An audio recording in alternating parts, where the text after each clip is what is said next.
1463 عیسوی میں بوسنیا پر عثمانیوں کے قبضے کے بعد بحیرہ ایڈریاٹک کے ساحلی علاقے بھی عثمانیوں کے نشانے پر آ گئے۔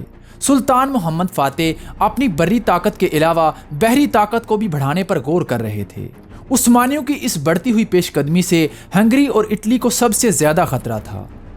بوسنیا کی فتح نے جمہوریہ وینس کے زیر قبضہ دلماتیا، اراگوسا اور جنوبی اٹلی کی بندرگاہوں کو ترک حملوں کے لیے بے نقاب کر دیا تھا۔ یونانی مورخ مائیکل کریٹوبولس نے لکھا ہے کہ جمہوریہ وینس اور عثمانیوں کے درمیان حالات اس وقت خراب ہونا شروع ہو گئے جب ایتھن کے عثمانی کمانڈر کے ایک البانوی غلام نے اپنے مالک کے 1,00,000 چاندی کے سکے چوری کیے اور جمہوریہ وینس کے زیر قبضہ کرونی قلعے کی طرف بھاگ گیا اور وہاں پہنچ کر اس نے عیسائیت قبول کر لی۔ جب عثمانیوں کی طرف سے اس غلام کی واپسی کا مطالبہ کیا گیا تو ونیشین کمانڈر نے اس غلام کو واپس کرنے سے انکار کر دیا۔ اس بات کو بہانے کے طور پر استعمال کرتے ہوئے عمر بے نے ونیشین قلعے نوفپاکاتوس پر حملہ کر کے اسے فتح کر لیا۔ اس کے علاوہ 3 اپریل 1463 عیسوی کو موریا کے گورنر عیسیٰ بے نے آرگوس پر حملہ کر کے اسے بھی فتح کر لیا۔ ونیشین عثمانیوں سے بدلہ لینا چاہتے تھے مگر وہ عثمانیوں کی طاقت کو دیکھ کر گھبرا رہے تھے۔ انہیں یہ بھی خطرہ تھا کہ موریا کے تمام ساحلی علاقوں کے علاوہ یونان کے جزائر بھی ان کے ہاتھوں سے جاتے رہیں گے۔ ونیشین حکومت کے عثمانیوں کے ساتھ تجارتی تعلقات بھی اچھے تھے، اس لیے وہ تجارت میں بھی نقصان اٹھانے کے لیے تیار نہ تھے۔ لیکن کارڈینل بیساریون کے دباؤ اور وینس کی کونسل کے ایک معزز رکن ویتور کاپیلو کی ایک پرجوش تقریر نے حالات کو بدل دیا۔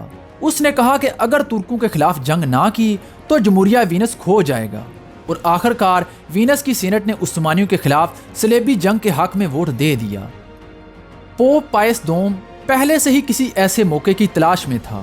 پوپ نے اس موقع کو ایک اور صلیبی جنگ کے طور پر دیکھا اور عیسائی حکمرانوں کو عثمانیوں کے مقابلے کے لیے تیار کرنا شروع کر دیا۔ 12 ستمبر 1463 عیسوی کو جمہوریہ وینس اور ہنگری کے بادشاہ میتھیس نے عثمانیوں کے خلاف اتحاد پر دستخط کیے، جس کے بعد 19 اکتوبر کو پوپ اور ڈیوک فلپ آف برگنڈی نے بھی اتحاد کر لیا۔ اس کے علاوہ سکندر بیگ اور بادشاہ اسٹیفن بھی اس اتحاد کا حصہ بنے۔ یورپی اتحاد کے علاوہ عثمانیوں کے دوسرے حریفوں کو بھی اس اتحاد میں شامل کیا گیا، یعنی آکویونلو اور کرمانی ریاست اور کرمیائی خانت بھی اس اتحاد کا حصہ بنی تاکہ عثمانیوں کو ہر طرف سے گھیر کر حملہ کیا جائے۔ اس اتحاد کی شرائط کے مطابق عثمانیوں کو بلکان سے نکالنے کے بعد بلکان کو اتحادیوں میں تقسیم کرنا تھا۔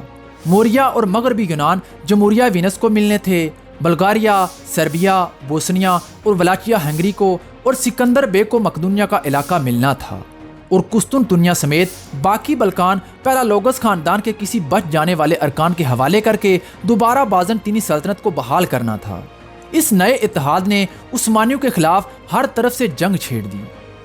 ونیشین فوج نے ایلوس لوریڈان کی قیادت میں موریا پر حملہ کیا اور آرگوس پر قبضہ کر لیا۔ موریا میں عثمانیوں اور ونیشین کے درمیان کئی جنگیں ہوئیں۔ ان جنگوں میں موریا کے کئی اہم قلعے عثمانیوں کے ہاتھوں سے نکل گئے۔ ونیشین بحری بیڑا بھی بحر مرمرا میں داخل ہونے کے لیے درہ دانیال کے باہر کھڑا تھا، مگر درہ دانیال کے دونوں اطراف حفاظتی قلعوں کی وجہ سے درہ دانیال سے نہیں گزر سکتا تھا۔ دوسری جانب ہنگری کے بادشاہ میتھیس نے بھی بوسنیا پر حملہ کر دیا اور سکندر بیگ نے بھی مقدونیہ پر حملے شروع کر دیے۔ اس کے علاوہ پوپ پائس دوم بھی انکونا میں فوج اکٹھی کرنے لگا تاکہ وہ ذاتی طور پر اس فوج کی قیادت کر سکے۔ میتھیس نے بوسنیا میں داخل ہونے کے بعد عثمانی قلعے فتح کرنے شروع کر دیے اور چند ہی دنوں میں 60 سے زائد قلعے فتح کر لیے۔ اس کے بعد میتھیس نے اپنی فوج کو 2 حصوں میں تقسیم کر کے جائسے کی طرف پیش قدمی شروع کر دی۔ میتھیس نے اپنی فوج کا ایک حصہ امریک زپولیا کی قیادت میں دیا اور دریائے برباس کے ساتھ ساتھ شمال سے جائسے کو گھیرنے کا حکم دیا، اور باقی فوج کے ساتھ شمال مغرب کی طرف سے جائسے کی طرف آگے بڑھا۔ اس کے علاوہ کرشیا سے مارٹن فرانکوپن کی قیادت میں ایک فوج جائسے پہنچنے والی تھی جو اس صلیبی اتحاد کا حصہ تھی، جبکہ جنوب کی طرف سے ڈیوک اسٹیفن اور اس کا بیٹا ولادیسلاو بھی اپنی فوج کے ساتھ جائسے کے قریب پہنچ چکے تھے۔ 5 اکتوبر کو ہنگری کی فوج نے جائسے کے گرد و نواح میں حملے شروع کر دیے۔ چند ایک جھڑپوں کے بعد عثمانی فوج جائسے کے قلعے میں چلی گئی اور دروازے بند کر لیے۔ ہنگری کی فوج نے آگے بڑھ کر قلعے کا محاصرہ کر لیا۔ ہنگری کی توپیں قلعے کی دیوار کو کوئی نقصان نہیں پہنچا سکتی تھیں کیونکہ وہ صرف 3 سے 900 میٹر تک گولے پھینک سکتی تھیں، مگر عثمانی دفاعی محافظ تیر انداز بھی اونچائی پر ہونے کی وجہ سے اتنی دور تک تیر پھینک سکتے تھے۔ 3 ماہ کے سخت محاصرے کے بعد عثمانیوں کی ہمت جواب دے گئی اور عثمانی فوج نے ہتھیار ڈالنے کے لیے بات چیت شروع کر دی۔ اسی دن معاہدہ طے پایا اور جان بخشی کے معاہدے پر جائزے ہنگری کے بادشاہ میتھیس کے حوالے کر دیا گیا، جبکہ 400 عثمانی سپاہیوں سمیت کمانڈر یوسف بے اپنی مرضی سے ہنگری کی سیاہ فام فوج میں شامل ہو گئے۔ جائسے کو فتح کرنے کے بعد میتھیس ہنگری واپس چلا گیا اور امریک زپولیا کو جائسے میں گورنر مقرر کر دیا۔ صلیبیوں کی ان فتوحات کے جواب میں عثمانیوں کی طرف سے جوابی حملے کا ہونا یقینی تھا، لہذا سلطان محمد فاتح نے اپنے وزیر محمود پاشا کو ایک فوج دے کر موریا کی طرف روانہ کیا۔ موریا کی اس مہم میں محمود پاشا نے آرگو سمیت بہت سارے قلعوں کو دوبارہ فتح کر لیا۔ سلطان اپنے وزیر محمود پاشا کی مدد کے لیے موریا کی طرف روانہ ہوئے، لیکن انہیں راستے میں ہی خبر ملی کہ محمود پاشا نے ونیشین کو شکست دے کر موریا پر دوبارہ قبضہ کر لیا ہے۔ لہذا سلطان محمد فاتح وہاں سے واپس پلٹے اور ایک مرتبہ پھر جائسے کو واپس لینے کے لیے بوسنیا پر حملہ کرنے کا فیصلہ کیا اور ذاتی طور پر حملہ آور فوج کی قیادت کی۔ عثمانی فوج کا مرکزی حصہ 10 جولائی 1464 عیسوی کو جائسے پہنچا اور قلعے کا محاصرہ کر لیا۔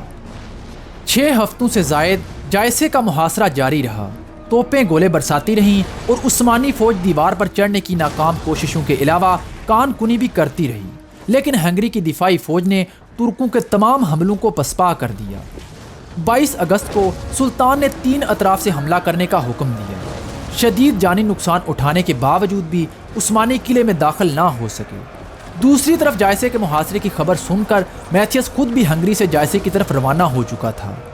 جیسے ہی سلطان کو میتھیس کی فوج کی خبر ملی تو سلطان نے اپنی فوج کو اپنی توپیں دریا میں پھینک کر صوفیہ کی طرف پیچھے ہٹنے کا حکم دے دیا۔ سلطان نے عمر بے کو بوسنیا کا گورنر مقرر کیا اور موسم سرما گزارنے کے لیے صوفیہ واپس چلے آئے۔ اس کے بعد عثمانی وزیر محمود پاشا ایک نئی فوج کے ساتھ بوسنیا میں داخل ہوا اور ہنگری کے بادشاہ میتھیس کو پیچھے ہٹنے پر مجبور کر دیا۔ بادشاہ میتھیس اپنی فوج کے ساتھ بوسنیا سے نکل گیا، لیکن آنے والے کئی سالوں تک جائسے پر عثمانیوں کا قبضہ نہ ہو سکا۔